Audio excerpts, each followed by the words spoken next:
Warahmatullahi wabarakatuh. Pada video ini kami akan menjelaskan terkait proses unggah dokumen pada modul eksaminasi perkara pada aplikasi Simtalak. Nah, untuk mengakses modul ini silakan Bapak dan Ibu membuka halaman simtalak.badilak.net.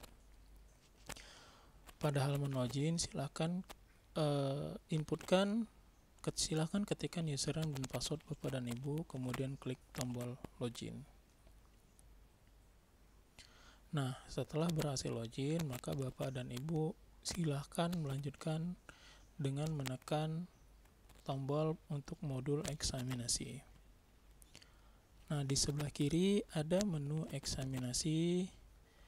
Kemudian pada bagian tengah ini akan muncul jadwal eksaminasi, yang mana untuk jadwal eksaminasi tahap kedua ini adalah tanggal 10 Juli sampai dengan 19 Juli untuk peserta mengunggah dokumen, dan eksaminator melaksanakan eksaminasi dari tanggal 20 Juli 2020 sampai dengan tanggal 9 Agustus 2020. Nah, di sini terlihat nomor perkaranya masih kosong.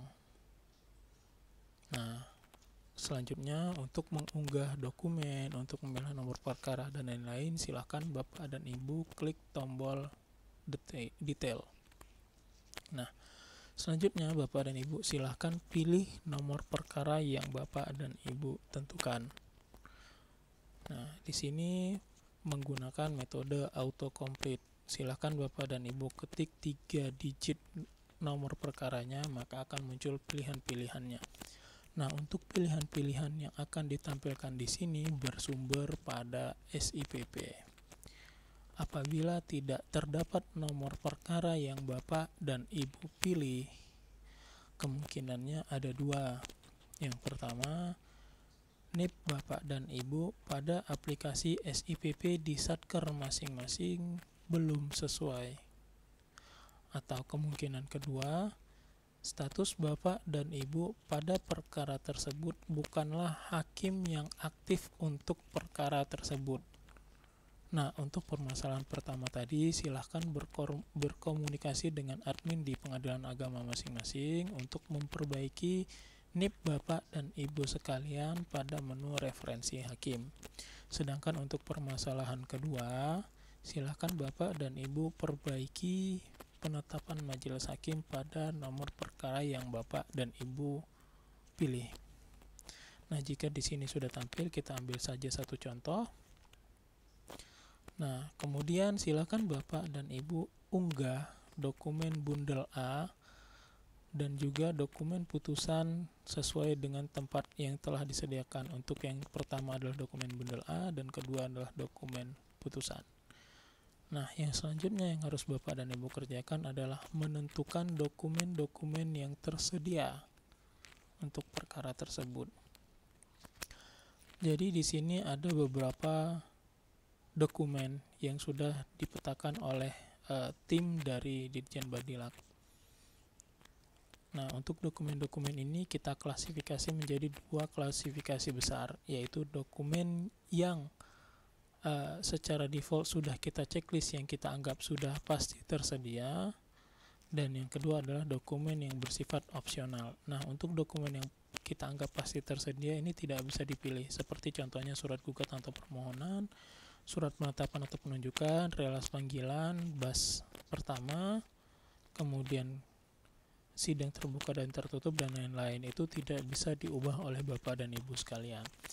Nah, untuk yang lain seperti misalnya surat kuasa khusus, surat kuasa insidentil, relas delegasi ataupun tabayun, mediasi, dan lain-lain, ini bersifat opsional. Opsional di sini dalam arti kata, silakan Bapak dan Ibu sesuaikan checklist ini dengan apa yang tersedia pada perkara tersebut. Misal, perkara tersebut tidak menggunakan kuasa, baik itu kuasa khusus maupun kuasa insidentil, maka silakan hilangkan checklistnya di sini.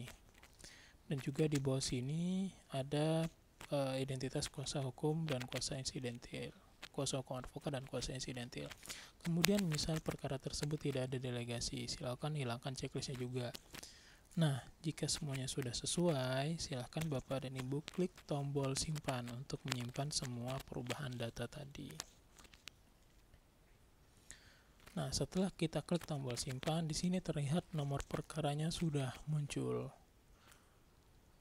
Untuk memastikan lagi apakah dokumen yang sudah kita unggah tadi sudah sesuai, Bapak dan Ibu silahkan klik tombol detail di sini. Nah, di sini terlihat menu uploadnya secara default tidak kita tampilkan lagi. Yang muncul adalah tombol lihat dan tombol upload. Nah, untuk memastikan dokumennya sudah sesuai, silahkan klik tombol lihat pada masing-masing dokumen. Misal kita lihat untuk dokumen bundel A, misal dokumen ini sudah sesuai, maka bisa kita lanjutkan untuk memeriksa dokumen putusan.